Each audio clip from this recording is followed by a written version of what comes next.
What's going on, Jerome's? So unfortunately, we've hit the Justin Jefferson trade section of the season, right? Now, Jefferson obviously frustrated with the Vikings offense so far. Who wouldn't? Now, I still believe that 9 to 18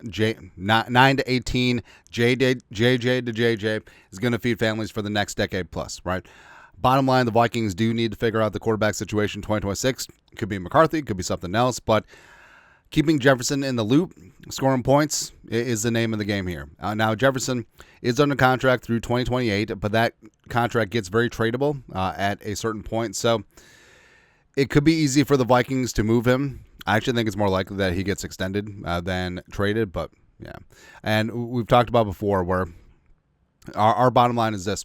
Jefferson says he doesn't want to be traded, so there's no impetus. There's no loss of leverage here for the Vikings. So if another team wants to come in, it's going to cost you, Chief. We're talking about 3 firsts and a starter or a star quarterback, which if you have a star quarterback, why are you trading him for wide receiver 1, and then you have to go find a different quarterback? But it's beside the point. So 3 ones is where we're starting and ending. Oh, but Sauce Gardner got 2. Yeah, Jefferson's better than Sauce. What are you trying to say?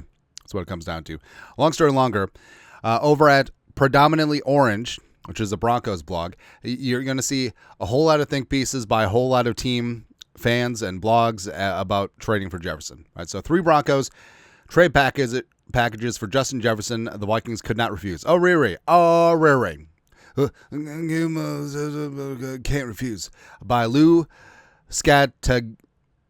All right, so maybe he will make an offer that Vikings can't refuse. Anyways, also, here's what bothers me too.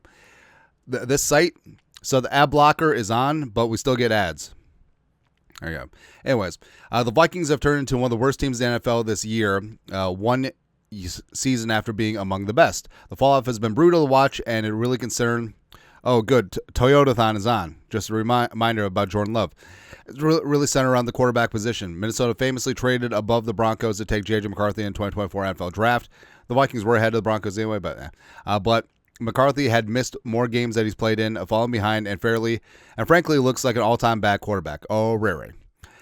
It's to that point where the other roster deficiencies are being exposed, and one in that organization feels safe going forward.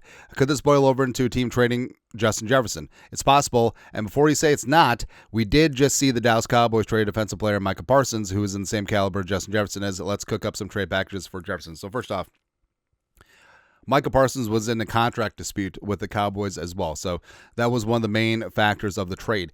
Like I said, Jefferson's under contract through 3 years. Does not want to be moved. Wants to be part of the solution. So the impetus of the trade, it's like comparing apples and hand grenades. Yeah. The Broncos should make a strong push for Justin Jefferson next offseason. Justin Jefferson was drafted back in the day, 2020. Broncos GM George Payton was still in the Vikings front office. Assistant to the regional general manager George Payton. When Jefferson was drafted, he's averaging 6.6 yards, blah, blah, blah, blah. Also, Sephora. Has the wife been using the computer? So this is the first one. Back quarterback play has made the best offensive player in the NFL a shell of his former self. So it's safe to say, it's bad to say, So it's been bad to say the least. The Broncos should consider offering one of the following packages. Oh, here we go. This is going to be good.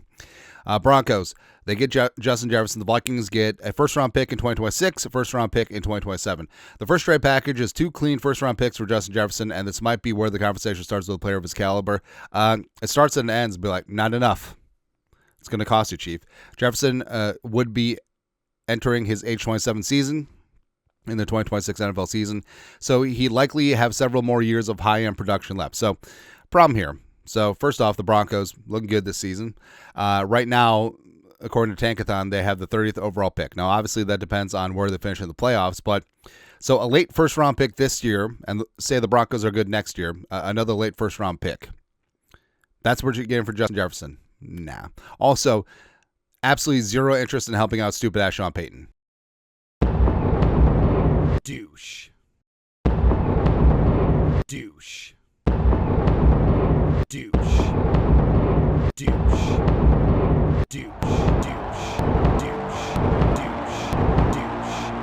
Next one, even spicier. So, Broncos get Jefferson. Vikings get a first, a second, and Troy Franklin. Oh, snap, son. Troy Franklin. The second trade package only sees Denver parting with 1 first-round pick. but they give up a second-round pick in 2026, and also throw in Troy Franklin, who has broken out a bit this year and is still a young player on his rookie deal. The Vikings would likely want at least one wide receiver back in the deal if they make stripping this room. So you're telling me that Troy Franklin, a former second-round pick out of Oregon, who is fine, but ideally you'd want him as a wide receiver 3. You don't want him as a wide receiver 2, kind of where it is right now. So you're telling me that Troy Franklin is a difference in value between a first and second round pick, and also even after we said 2 first round picks is not enough. Okay. Last one. This is a doozy. Let's see. We got Marriott Bonvoy. And then what's the other ad? Oh, Sephora again. Whatever. Broncos. And again, this is with ad blocker on. They wonder why blogs are dying. So Justin Jefferson, the Broncos get JJ. And, well, they get JJ McCarthy. I would screw up the whole JJ Jets thing, whatever. But Broncos get Jefferson. Vikings get a first, a second this year, Riley Moss, and Marvin Mims. Why try and trade us the white cornerback who stinks? He doesn't stink because he's white. He just stinks because he stinks. Yeah. The final trade package has the heaviest involvement as the Broncos give up a first, second-round pick, but also throw in cornerback Riley Moss, Marvin Mims Jr. Trading Mims and a deal for Jefferson would be self-explanatory, but giving a Mouse could also be on the table as the Vikings could use another cornerback. And Moss is a young, good player at his position. In my opinion, the Vikings want to put an emphasis on building for the future in any deal they potentially make involving Justin Jefferson. So I do not think any aging players will be we include in this package. Will be likely to include multiple high draft picks and notable starts. So again, Broncos lined up for a late first round pick. These 2 picks are for 2026. So a late first round pick, a late second round pick, a bad cornerback, and a guzzied up wide receiver 3-4. That's what you're offering for Justin Jefferson. No matter how much you have disdain for the media and other fan bases, it's not enough. Like we said, Justin Jefferson does not want to be traded. Justin Jefferson is not in a contract dispute. And hey, despite frustration, it is what it is. He wants to be part of the solution. That's why we are so lucky to have him. He's a true team leader. He doesn't bail at the first sign of issues with the team. So again, we are starting and ending at 3 first-round picks. That's it, or the equivalent of. Can't meet that price? Nah, not having a conversation then. Again, the audacity, the insultingness of the first, second Riley Moss, really? Oh, Rary, please. Anyways, your thoughts are thoughts. Taking a look, and again, basically every single fan site has something like this with Justin Jefferson. Trust me.